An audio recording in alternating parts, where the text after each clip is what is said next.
kulanti wacan daawadayaal kusoo dhawaada qodobada ugu waaweyn warkeena aad ka daawan doontaan channelkeena Ilayska Wararka. Cabdiweli Muudey oo loo diiday inuu u dhoofo magaalada Baraawe iyo cid ka dambaysa arrintaasi. Cabdiraxmaan Cabdishakuur iyo Kulanajiis oo maanta la siiyay shahaadada musharaxnimo iyo dowladda Qatar oo laba arrin u ballan qaaday dowladda Soomaaliya. Qodobadaas iyo kuwa kale ayaad ka daawan doontaan channelkeena Ilayska TV ee daawada channelkeena subscribe saar oo like saar muuqaalkan asxaabtana la wadaag mahadsanid. Gudoomiye ku-xigeenka koowaad ee golaha shacabka Cabdiweli Sheekh Ibraahim Muudey ayaa loo diiday inuu ka duulo garoonka diyaaradaha magaalada Muqdisho ee Aadan Cadde. Cabdiweli Muudey ayaa ku sii jeeday magaalada Baraawe ee maamulka Koonfur Galbeed si uu ugu tartamo kursiga uu ku fadhiyo ee sumadiisu tahay Hob 145. diyaarad ka qaadi lahayd gudoomiye ku-xigeenka koowaad garoonka Muqdisho ayaa lagu amray inaysan ka bixi karin, waxaana la soo warinayaa in weli ay ku sugan yihiin Muudey iyo ciidamo ilaalo ahaa oo watay qaybta VAB ee garoonka.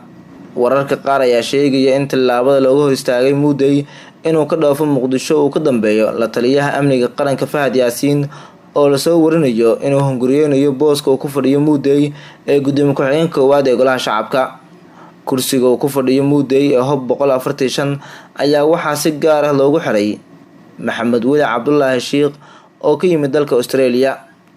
Fahad Yaasiin oo saaxiib dhow la ah Farmaajo sidoo kalena ay isku heeb yihiin Muudey ayaa waxa uu gacanta ku hayaa maamulka kursiga ku fadhiyay gudoomiye ku-xigeenka koowaad ee golaha shacabka si uusan culays u wajihin rabitaanka Fahad.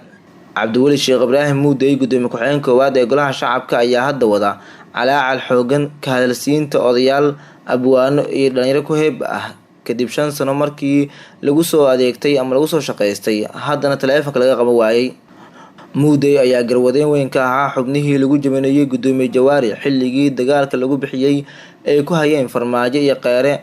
maantana wixii uu sameeyay ayaa kalkiisa lagu sameeyay, waxaana loo diiday inuu u tartamo kursigii uu ku fadhiyay muddo ka badan 15 sano.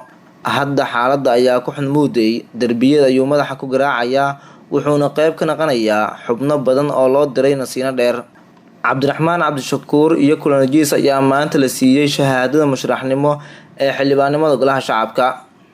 Guddiga doorashooyinka Galmudug ayaa maanta shahaadada musharaxnimo guddoonsiiyay Cabdullaahi Aadan Kulane oo ka tirsan hay'adda nabad sugidda qaranka sidoo kalena ka mid ah saraakiishii lagu eedeeyay dilka Igraan Tahliil.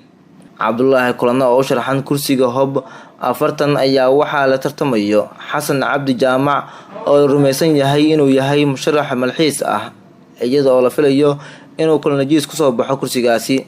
Kulanajiis ayaa waxa uu qayb ka yahay xubnaha sida weyn ugu adeega Farmaajo ee ku jiranaysa kuwa oo la rumaysan yahay in gabadh falo badan oo ka dhacay dalka uu qayb weyn ka ahaa. sidoo kale guddiga ayaa shahaadada musharaxnimo siiyay siyaasi Cabdiraxmaan Cabdishakuur Warsame oo ka mid ah musharaxiinta sanadkan u taagan xilka madaxweynenimo Soomaaliya. Cabdiraxmaan Cabdishakuur oo raadinaya kursiga Hob 138 ayaa waxaa booskaas kula tartamaya Naciimo Xuseen Cali oo iyada la rumaysan yahay inay tahay malxiis iyada oo la filayo inuu kursigaas ku soo baxo Cabdiraxmaan Cabdishakuur Warsame. Cabdiraxmaan Cabdishakuur Warsame iyo Kulanajiis ayaa ciidamo kala taabacsan xalay waxa uu dagaal ku dhex maray magaalada Dhuusamareeb halkaas oo la sheegay in ciidamada Cabdullaahi Kulane ee taleefan ugu dhaceen ciidamo shaqada ka soo baxay uu watay Cabdiraxmaan Cabdishakuur. intaas kadibna ay dagaal xoogan oo halkaas ku dhex maray. taliska booliiska magaalada Dhuusamareeb oo dagaal kadib la hadlay warbaahinta ayaa waxay sheegeen in ciidamadii dagaalamay ay dhammaantood xireen una gudbin doonaan maxkamadda. taliska booliiska ayaa sidoo kale mamnuucay in rasaas ay ridaan ciidamada ee wataan musharaxiinta kuraasta golaha shacabka ee ku sugan magaalada Dhuusamareeb. dhanka kale waxaa shahaadada musharaxnimada la siiyay Faarax Cabdi Diini oo ka mid ah wasiirada Galmudug kaas oo u taagan kursiga tirsigiisu yahay Hob 7. doorashada kuraastan ayaa waxaa la filayaa inay magaalada Dhuusamareeb ka dhacdo maalinta berito ah, waxaana la sii saadaalinayaa inay ku soo bixi doonaan Cabdiraxmaan Cabdishakuur Warsame, Cabdullaahi Kulanajiis, Faarax Cabdi Diini. Cabdullaahi Kulane oo tartamaya kursiga tirsigiisu yahay Hob 40 ayaa loo xiray kursiga, waxaana la hubaa inuu ku soo baxayo ama uu soo qaadanayo, halka Cabdiraxmaan Cabdishakuur oo u tartamaya kursiga beeshiisa ee Hob 138 la iskuna dayay in la hor istaago balse lagu fashilmay. sida aan xogta ku helnay Fila Soomaaliya ayaa waday dadaal xoogan oo kursiga looga dhigayo mid qoonda haween ah si meesha looga saaro Cabdiraxmaan Cabdishakuur Warsame balse waxaa fashilmo qorshahaasi ay waday fila Soomaaliya. Dowladda Qatar ayaa laba arrin u ballan qaaday dowladda federaalka ah ee Soomaaliya.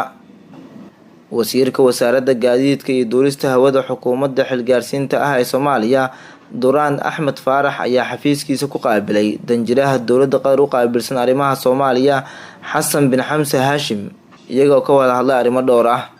Labada mas'uul ayaa kulankooda diiradda ku saaray sidii loo xoojin lahaa iskaashiga ka dhexeeya dowladaha Soomaaliya iyo Qatar sida uu shaaciyay Wasiirka Gaadiidka iyo Duulista Hawada Soomaaliya. Waxaan ka wada hadalnay iskaashiga labada dal iyo sidii loo sii xoojin lahaa, ayuu yiri Wasiirka Gaadiidka iyo Duulista Hawada Soomaaliya. Sidoo kale waxa uu intaas ku daray in safiirka uu ballan qaaday in Qatar ay qayb ka qaadan doonto horumarinta garoomada iyo kaabayaasha dhaqaalaha dalka. Dhinaca duulimaadyada, waxaan isla qaadanay horumarinta garoomada dalka iyo kor u qaadida kaabayaasha dhaqaalaha Soomaaliya, ayuu yiri wasiirka. Ugu dambeyn, Duraan Axmed Faarax ayaa uga mahadceliyay dowladda Qatar taageerada ee mar waliba la garab taagan tahay shacabka iyo dowladda Soomaaliyeed. Qatar ayaa 5 sano soo dhaafay garab taagneyd dowladda federaalka ah uu hogaamiyo madaxweynaha muddaxileedkiisa dhamaaday Farmaajo, waxayna dalka ka fulisay mashaariicyo kala duwan. Daawadayaal wanaginta warkii aad ka daawanayseen channelka Ilayska Wararka. Haddii aad hore noola joogtay, asxaabtada la wadaag muuqaalkan. Haddii aad nagu cusub tahana channelka subscribe noo saar. mahadsanid.